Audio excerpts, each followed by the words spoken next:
Bonjour à tous, ici Maxime Bizot, fondateur de fiche-droit.com et je vous souhaite la bienvenue dans cette nouvelle vidéo consacrée à l'arrêt Jacques Vabre. Un arrêt extrêmement important, un arrêt absolument essentiel que tout étudiant en droit doit connaître. Dans cette vidéo, on va donc faire un tour complet de l'arrêt Jacques Vabre. Dans un premier temps, on exposera les faits de l'affaire. Ensuite, on parlera de la procédure. Ensuite, je vous donnerai le problème de droit. Puis, on verra ensemble quelle a été la solution de l'arrêt Jacques Vabre. Et puis enfin, on parlera de la portée de l'arrêt Jacques Vabre. Juste avant qu'on commence, si vous regardez cette vidéo, c'est peut-être parce que vous étudiez la matière Introduction au droit. Si c'est le cas, ça tombe bien parce que sachez que je propose un pack de fiches de révision en Introduction au droit, qui est tout simplement un pack qui contient 20 fiches de révision, qui sont claires, qui sont synthétiques, et qui résument parfaitement la matière Introduction au droit. Ce pack de fiches, il vous permettra donc de réviser efficacement cette matière, il vous permettra également de mieux comprendre cette matière, et si ça vous intéresse, vous avez le lien dans la description de cette vidéo. Ceci étant dit, c'est parti, on peut commencer la vidéo. Alors, quels étaient les faits dans cette affaire Jacques Vabre ? De 1967 à 1971, la société française Café Jacques Vabre avait importé du café soluble en provenance des Pays-Bas, un autre État membre de la Communauté économique européenne, CEE, l'ancêtre de l'Union européenne. Les formalités douanières liées à l'importation de ce café soluble avaient été confiées par la société Jacques Vabre à la société Weigel, commissionnaire en douane. Or, à l'occasion de cette importation, la société Weigel avait payé à l'administration des douanes la taxe intérieure de consommation prévue par le Code des douanes, ce qui avait pour conséquence que le café soluble importé depuis les Pays-Bas était davantage taxé que celui qui était fabriqué en France en vue de la consommation dans ce pays. Voilà donc pour les faits. Maintenant, concernant la procédure, eh bien, considérant que le paiement de la taxe intérieure de consommation était contraire à l'article 95 du traité du 25 mars 1957 instituant la CEE, le fameux traité de Rome, les sociétés Jacques Vabre et Weigel ont assigné l'administration des douanes afin d'obtenir pour la société Weigel la restitution du montant de la taxe et pour la société Jacques Vabre l'indemnisation du préjudice subi du fait de la privation des fonds versés au titre de ladite taxe. Ensuite, le 7 juillet 1973, la Cour d'appel de Paris a donné raison aux sociétés Jacques Vabre et Weigel. Elle a en effet considéré que la taxe intérieure de consommation prévue par le Code des douanes était contraire à l'article 95 du traité du 25 mars 1957. Or, selon la Cour d'appel, les traités internationaux ont une autorité supérieure à celle des lois internes, même postérieure. Et à ce titre, le traité du 25 mars 1957 prime sur la disposition du Code des douanes prévoyant la taxe intérieure de consommation. Et en conséquence, la Cour d'appel déclare cette taxe intérieure de consommation prévue par le Code des douanes inapplicable. Et puis, mécontente de cette décision, l'administration des douanes décide de se pourvoir en cassation, puisqu'effectivement, selon l'administration des douanes, la Cour d'appel avait outrepassé ses pouvoirs en écartant l'application de la taxe intérieure de consommation. En effet, l'administration des douanes, elle considère que le juge interne ne peut pas écarter l'application d'une loi interne au motif qu'elle ne serait pas conforme à un traité international.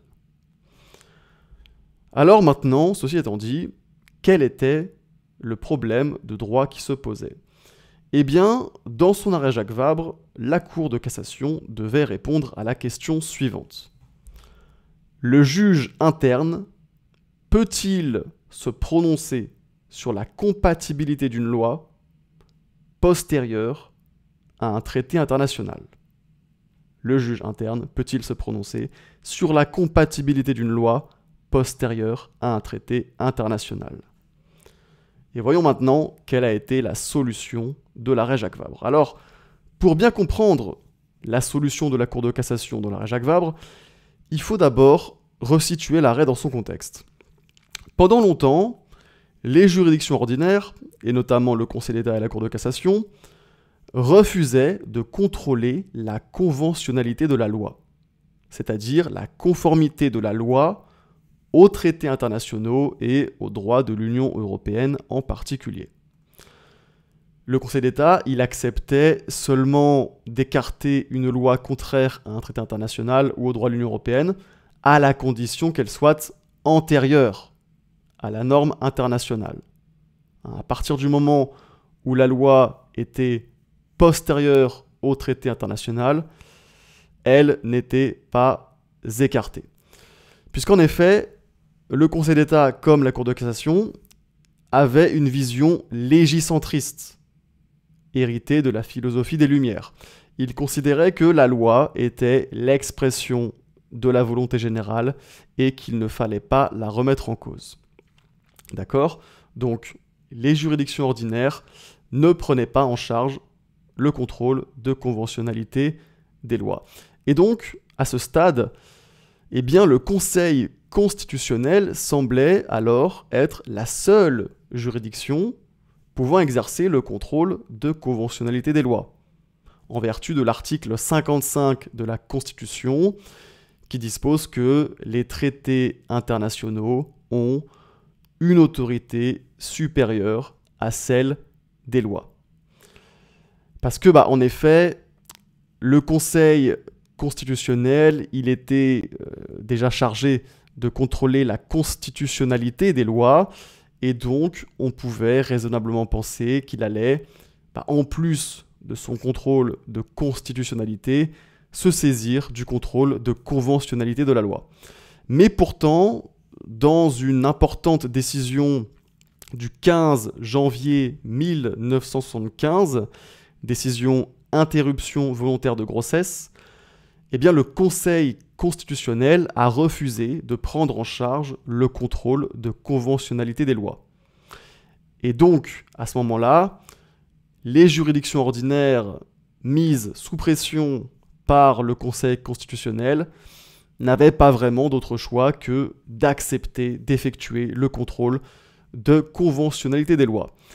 Et donc, c'est ainsi que la même année, en 1975, et plus précisément le 24 mai 1975, la Cour de cassation a rendu son arrêt Jacques Vabre, arrêt dans lequel elle a accepté de prendre en charge le contrôle de conventionnalité des lois et a donné compétence au juge judiciaire pour l'exercer.